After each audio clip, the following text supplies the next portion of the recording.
Good morning everyone, আশা করছি তোমরা সকলেই ভালো আছো। এটা হচ্ছে গেল বৃহস্পতিবারের ব্লগ।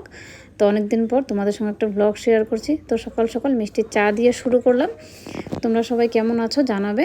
তো এই দেখো সকাল সকাল চা খেয়ে নিলাম, আর তারপরে সব রান্নাবাড়ি রেডি করলাম। যেহেতু বৃহস্পতিবার, বেশিরভাগ বৃহস্পতিবারই আমার ঘরে মাটন হয়। তো এই দেখো মাটনের সব রেডি করে নিয়েছি, আর এখানে মিষ্টি কোমর কেটে নিয়েছি। তো আজকে বেশি কিছু করব না, 2 পদেই করব, যেহেতু আজকে একটু ঘরে থাকবো না, বেরোবো। তো এখানে দেখো মিষ্টি কোমর চচ্চড়ি করেছি পেঁয়াজ রসুন দিয়ে, আর এখানে মাটন করেছি। তো দেখো খেয়ে দিয়ে বেরিয়ে পড়লাম, আমরা যাব হচ্ছে একটু মেলাতে। তো এখানে হচ্ছে দুটো মেলা হয়, একটা হচ্ছে মানে দুটোই লক্ষ্মী পুজোর মেলা হয়।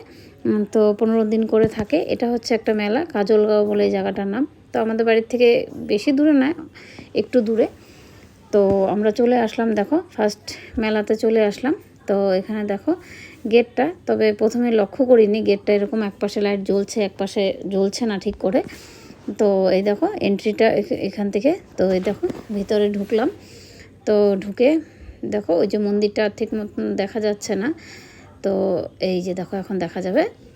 তো এই দেখো মন্দিরটা, তবে মন্দিরটা খুবই সুন্দর। আমি ভিতরে যাইনি, আমার ছেলে গেছিলো। আর এখানে দেখো জুবিনের শ্রদ্ধাঞ্জলির জন্য ফটো দিয়েছে, সবাই এখানে পিক তুলছে। তো আমিও পিক তুলেছি। তো এই দেখো এই যে মন্দিরের ভিতরে লক্ষ্মী ঠাকুরটা কি সুন্দর। তো এখানে হচ্ছে সবাই দেখো, এখানে একটা যজ্ঞ হয় দেখবে। তো এই দেখো যজ্ঞ হচ্ছে। তো এখানে হচ্ছে সবাই মানে গেলে পরে মানে যে যার মতন ইচ্ছা ওখানে সব কিছু রাখা থাকে। তো গেল বছর আমি দিয়েছিলাম ওইখানে যা যা যজ্ঞতে দিতে হয়। তো ঠাকুরমশাই 24 ঘন্টা মন্ত্র পড়েই থাকে। তো তোমার ইচ্ছা হলে তুমি গিয়ে ওখানে দিতে পারবে আর কি। কী কী দিতে হয় ওখানে রাখা আছে, সব কিছুর নাম আমি জানি না। তো গিয়ে তুমি দিতে পারবে। তো দেখো এই যে মেলাটা ঘুরে, এখানে অল্প সময় ঘুরে বেরিয়ে পড়লাম। তো আরেকখানে যাবো বলে, বিজনি যাবো বলে বেরিয়ে পড়লাম। তো বিজনিটা পরের পার্টে আসছে। আজকের মতন এতটুকুই, টাটা।